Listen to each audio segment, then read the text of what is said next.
everyone, welcome back to G Magique. Today I am going to talk about my 100-day The Economist challenge. In today's video, I am going to cover 4 questions which I have listed up here to save your time.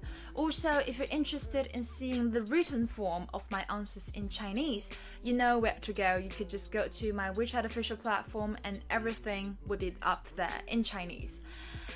Okay, question number 1, because I saw many other programs like reading The Economist for 100 days. Of course, they're paid programs, but I was like, well, if they could do it, then I can. So that's why I have set a 100 days goal.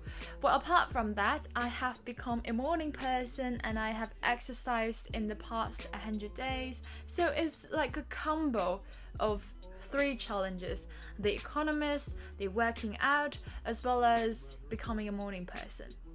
Second question, why The Economist? I get your point. There are so many different kinds of magazines and journals out there. Why this one? Well, back in my university, my professors often said to me, if you want to be a good interpreter, you have to know a little bit of everything. And in fact, back in my university, I used The Economist to do sight interpreting and sometimes simultaneous interpreting, and I really enjoyed it. The journal offers a wide range of topics, from books and arts, politics, business, science and technologies, everything. I mean, what's not to love? Secondly, because I'm in general, a very curious person, and on their official website it says, The Economist, a place for the globally curious. I mean, that's me. We clicked. The third reason is that it's quite pricey. I know it sounds weird and maybe superficial, but the thing is, people tend to treasure the things they paid for. At least that's what happened to me.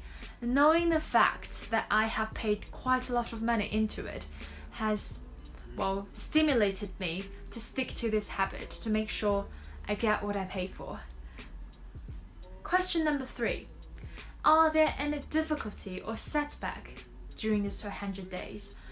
Yes, of course. I'm going to list just 2. Number 1 is that in the whole month of March, I had been feeling under the weather.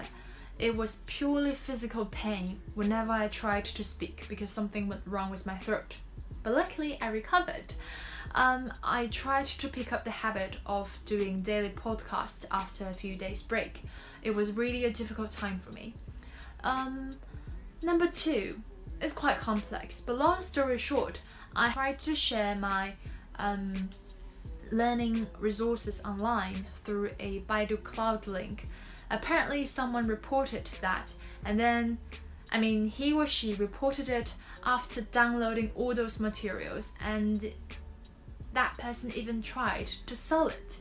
Luckily, my subscriber messaged me saying, someone's trying to sell your materials for profits. I felt quite sad and frustrated, but then I learned to protect myself by reporting him and blacklisting this person and make it out of sight, out of mind. Question number 4. Have I learned anything from this process? I've learned so much. Linguistically speaking, apart from the words and expressions that I accumulated by reviewing those articles, I have received many pronunciation tips from you guys.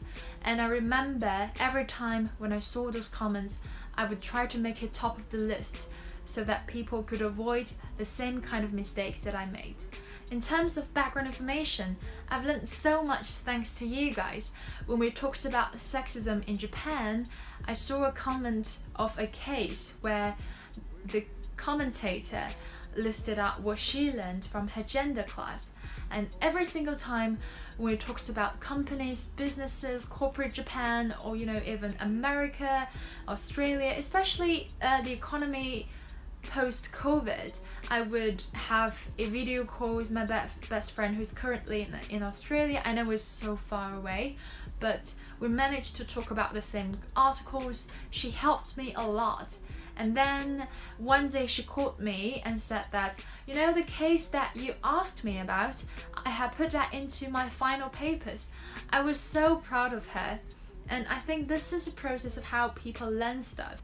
And it's a beautiful experience. I have enjoyed it so much. I hope you learned something and I hope you enjoyed it. I'm sending lots of love to you guys and I will see you guys in my future videos. Bye!